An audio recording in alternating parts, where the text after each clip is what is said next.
En tant que soignant, oui, on est épuisé, fatigué, etc. Mais on prend moins de temps parce qu'on n'est pas bien soi. Donc si déjà on prend soin de soi, derrière on peut prendre mieux soin de l'autre. Ça n'a rien à voir avec un métier ou quoi, c'est ce qui me définit, quoi. J'entendais beaucoup de choses sur la sophrologie et je voulais vraiment mettre l'accent sur une formation de qualité pour apporter aussi un accompagnement de qualité derrière, quoi. Et je voyais vraiment la liberté d'aller le matin emmener mes enfants à l'école, ensuite aller à mon cabinet. La sophrologie, un accompagnement, c'est pas pendant 2, 3, 4 ans. J'ai compris à ce moment-là que en fait, j'avais les ressources en moi pour avancer.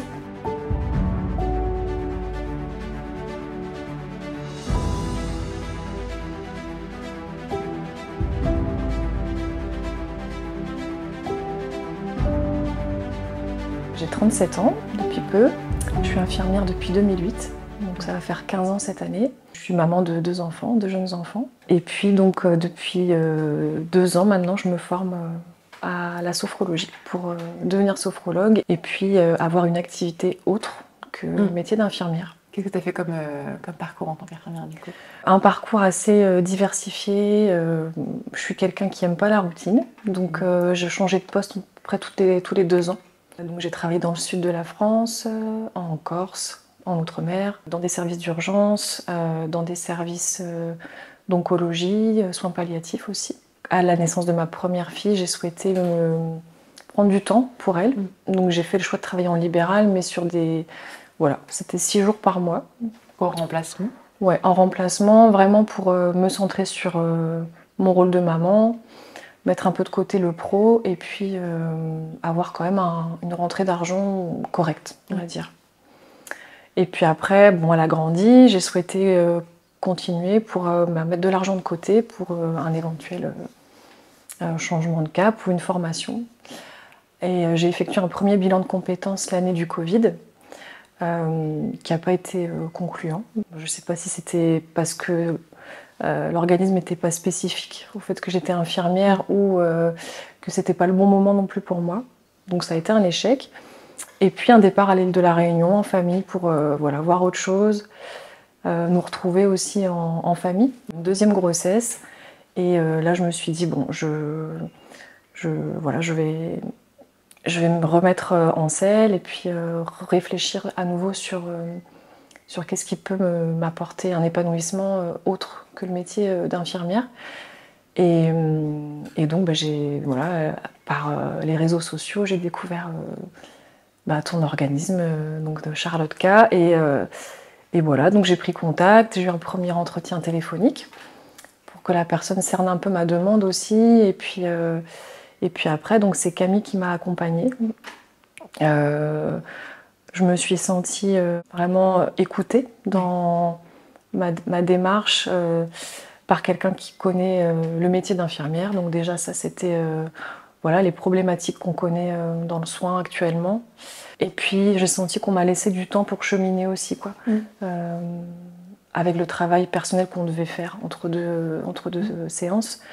Donc travailler sur mes besoins, mes valeurs, concrètement comment j'y arrive. Enfin, voilà, ça aboutit du coup à cette formation que je fais actuellement sur Rennes, mais en distanciel. Ouais. Voilà. Et donc tu étais à La Réunion au moment où tu as fait l'accompagnement du coup avec Camille. Ouais.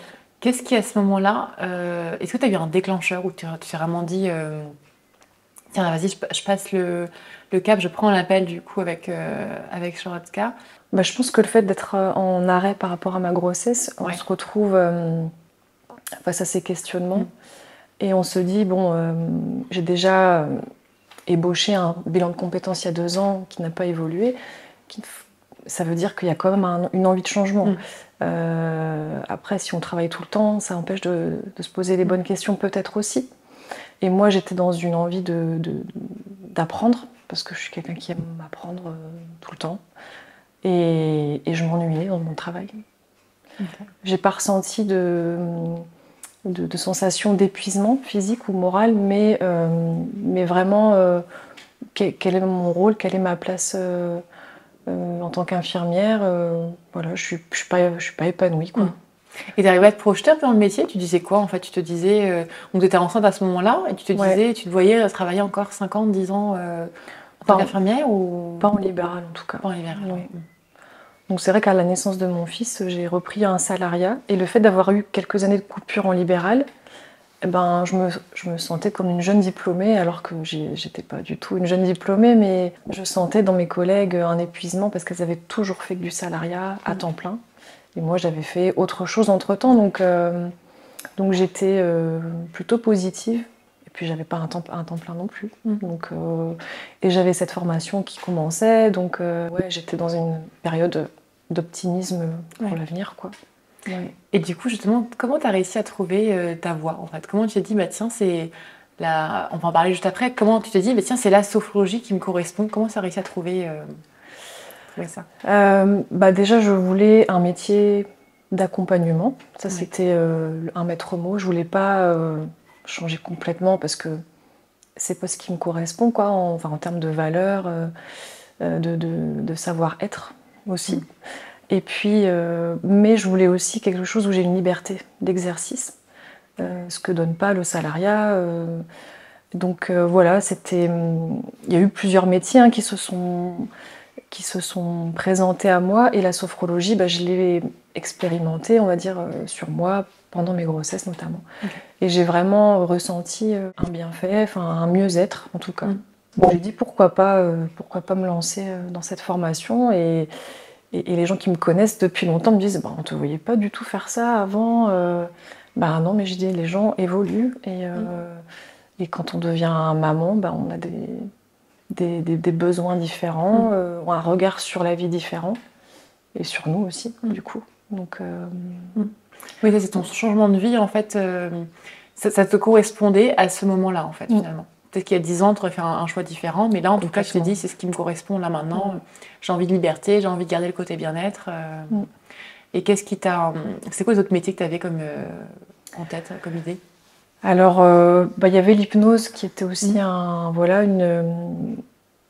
outil que j'avais expérimenté en formation, mais plutôt de l'hypnose conversationnelle, qu'on nous enseigne, on va dire, à l'hôpital. Et après, du coup, comment tu as réussi à trouver une formation? Quelle formation tu as choisi, du coup, pour mener, du coup, à bien ton projet de sophro? Alors, bah, déjà, moi, un des critères, le premier critère, c'était trouver une école sérieuse, parce que j'entendais beaucoup de choses sur la sophrologie, et je voulais vraiment mettre l'accent sur une formation de qualité, pour apporter aussi un accompagnement de qualité derrière, quoi. Ça, c'était la première chose. Donc j'ai épluché les sites internet, j'ai appelé les écoles, j'ai participé à des portes ouvertes en fait, qui étaient faites en Zoom. Donc parler avec des étudiants sur la faisabilité aussi de la formation en distanciel, tout en travaillant. Ça a été du travail, mais c'est pareil, c'est un temps qui fait qu'on chemine en fait.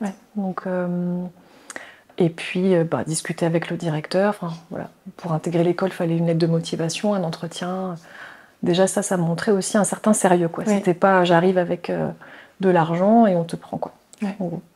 Et toi, du coup, quand tu t'es lancée là-dedans, j'imagine que tu t'es pas juste dit tiens, la formation me plaît et le métier a l'air chouette. T'as un projet pour après. Qu'est-ce que tu imaginais pour la suite, justement? Tu te voyais est-ce que tu t'imaginais 2 ans après en train d'exercer? De quelle manière tu te voyais justement exercer ton futur métier?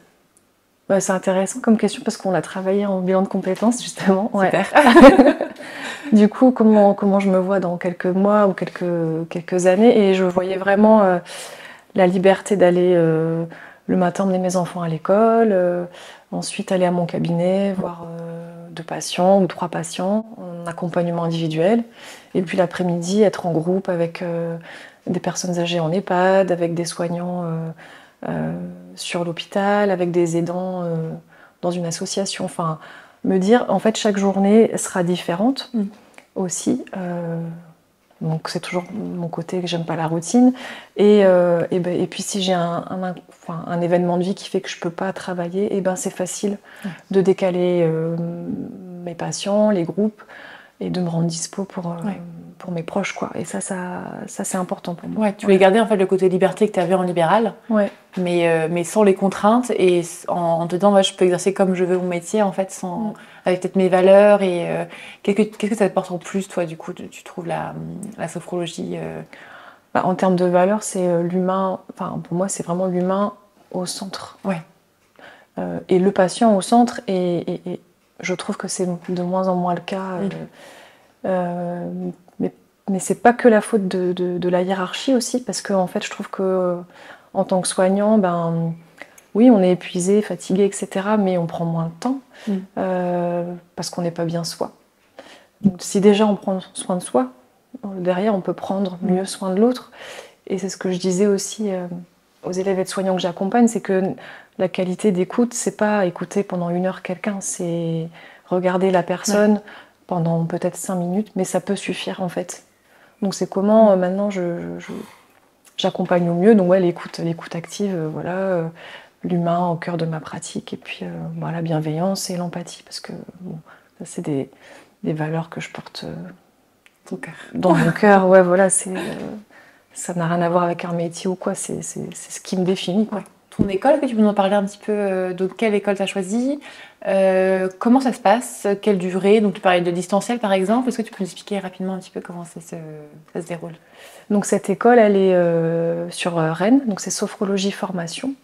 Alors on peut être soit en présentiel, soit en distanciel, soit en hybride. Voilà, donc depuis le Covid, en fait, ils ont un peu évolué leur façon de faire pour qu'il y ait le plus de gens possible qui puissent intégrer l'école. Moi, j'étais en Outre-mer, donc c'était aussi facile pour moi de faire partie d'une école sérieuse, tout en étant loin. Ils ouvrent aussi aux femmes d'expat, donc des gens qui sont dans le monde entier, en fait. Donc ça m'a plu. Mon petit avait 2 mois quand j'ai commencé la formation, donc ça me permettait d'être à la maison, de pouvoir l'allaiter, enfin voilà, c'était confortable. Et donc l'école qui nous propose 2 stages aussi en 2e année, donc d'immersion où on se rend compte vraiment de ce qu'est le métier de sophrologue et à quoi je serai confrontée dans quelques mois, quoi. Donc ça, c'est pas toutes les écoles qui proposent ça. Donc c'était un gage de qualité aussi pour moi. Et justement, est-ce qu'ils s'accompagnent aussi justement sur cette partie après création d'entreprise, je me lance, je prends un cabinet, toute cette partie-là, est-ce qu'ils s'accompagnent un petit peu là-dessus On a des cours de marketing, de communication, sur les réseaux, l'utilisation de Canva par exemple pour réaliser les flyers, etc. Donc je dois faire une étude de marché.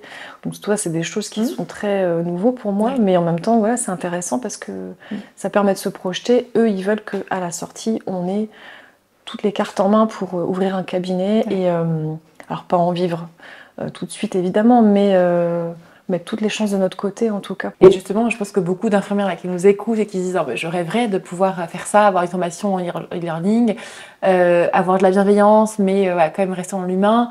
Peut-être que ce qui peut bloquer aussi avec la sophro, c'est est-ce que je vais pouvoir en vivre? Qu'est-ce que tu peux répondre à ça? Est-ce que tu penses qu'on peut en vivre à temps plein? Alors pas tout de suite, mais au moins dans quelques années. Parce que beaucoup peut-être font le choix aussi d'alterner, de faire du slashing un peu infirmière, un peu sophro, ou un peu autre chose et pas à temps plein en tout cas. Alors oui, on peut en vivre parce que les gens qui nous accompagnent, c'est leur métier. À temps plein. Après, à côté, ils font de la formation. On a des sophrologues ressources qui sont en fait des personnes, ils appellent nos anges gardiens un peu, qui nous accompagnent aussi dans nos difficultés et qui, eux, nous disent voilà, il faut compter 2 ans. Voilà, c'est à peu près une moyenne pour pouvoir en vivre correctement. Moi, je fais le choix pour l'instant de garder mon activité salariat quand je serai diplômée, parce que j'ai un temps partiel. Donc, c'est une sécurité financière et puis... j'aime mon métier d'infirmière aussi. Donc je me vois pas tirer un trait dessus. Et là, quels sont tes projets du coup? C'est quoi tes prochaines étapes, projets par rapport à ton activité de sophro justement? Donc là, je suis en cours de stage. Donc j'accompagne des élèves aides-soignants dans un IFAS dans le Nord-Finistère, à Landerneau. Donc ça c'est pareil, c'est une immersion qui me confronte à la réalité du terrain et qui m'enrichit personnellement, professionnellement, enfin voilà. Donc le 11 juin prochain, il y aura la journée régionale des aides-soignants organisée à Landerneau et donc je serai présente pour proposer des ateliers de découverte de la sophro et puis aussi faire entendre aux soignants que c'est important de prendre soin d'eux dès la formation en fait, pas attendre 40 ans de pratique et d'épuisement de se dire bah, il est peut-être temps que je pense à moi. Ouais. C'est tout de suite en fait. Ce qui est important, c'est d'être aligné en fait. Quand on n'est pas aligné, on ne peut pas être un soignant à l'écoute, professionnel, et du coup on glisse assez facilement vers de la négligence, voire de la maltraitance, quoi. Et même si c'est pas les valeurs, enfin voilà, on a des fortes valeurs d'empathie, de bienveillance, et vraiment avant d'arriver à ça, enfin voilà, j'ai envie de leur dire posez-vous. Bah, des fois les filles ont du mal à se mettre en arrêt, et puis la reconstruction, elle prend du temps. C'est pas des mois, ça peut être plusieurs années pour revenir. Donc avant ça, voilà, prenez ce temps de qualité avec l'organisme Charlotte K pour faire le point sur qui vous êtes et qui vous avez envie de devenir. Et puis ce qu'on dit en sophrologie, c'est en fait devenir une meilleure version de moi-même, mais dans tous les aspects de la vie, quoi. En tant que femme, maman, épouse, soignante, et puis peut-être une deuxième casquette qui va se rajouter. Ça en fait des casquettes hein, quand même. Ça en fait des casquettes, mais je crois que pour être épanouie et bien dans chaque casquette, il ne faut pas qu'il y en ait une où ce soit nul, quoi, où ce soit difficile. Et du coup, comment on peut te retrouver là, Sophie Alors, j'ai un peu de mal avec les réseaux sociaux, mais je m'y mets. Donc je suis sur LinkedIn pour l'instant. C'est Sophie Le Guen, infirmière et élève sophrologue. Voilà, donc sur l'Esnevin pour l'instant. Alors après, voilà, pour l'instant, c'est que LinkedIn, le professionnel. Et puis je ferai plus tard peut-être d'autres réseaux, mais pour l'instant, voilà, je reste sur quelque chose de très pro pour développer ce qu'on appelle le B2B, quoi, pour me mettre en lien avec des potentiels futurs prescripteurs et montrer que c'est du sérieux aussi, ce que je veux proposer, quoi. C'est chouette, on a envie de te suivre de près, on a envie de te suivre dans quelques années où tu en seras. Donc un grand bravo à toi, parce que c'est beaucoup de courage, je pense, de s'écouter déjà, de dire stop quand il faut, de s'écouter et aussi à un moment donné de se retrousser les manches aussi, avancer. Donc c'est chouette, on sent que tu as trouvé ta voie, ça se dégage de toi, donc c'est chouette. Et puis si je pouvais juste rajouter quelque chose, c'est que sortir de sa zone de confort, alors ça te fait peur au départ, mais en fait derrière on en récolte vraiment du positif, quoi. Et c'est très enrichissant. Ça vaut le coup. Ça vaut le coup, ça vaut toujours le coup en fait. Et même si on se trompe, bah on a essayé, quoi. Parce que de rester immobile dans ses ruminations, enfin voilà, le mouvement, ça va toujours provoquer quelque chose. Le mouvement, c'est la vie. Ouais, c'est vrai. Bon, top. Bah écoute, un grand merci Sophie. Merci Charlotte. Merci à toi. Et puis on mettra tous les liens en dessous de toute façon sous la vidéo pour vers ton site. Peut-être que tu auras un site aussi un jour. Oui. C'est en réflexion aussi. Sur LinkedIn, tout ça. Donc on mettra tout ça. Et puis voilà, un grand merci à toi. Et puis à très bientôt. À bientôt. Merci.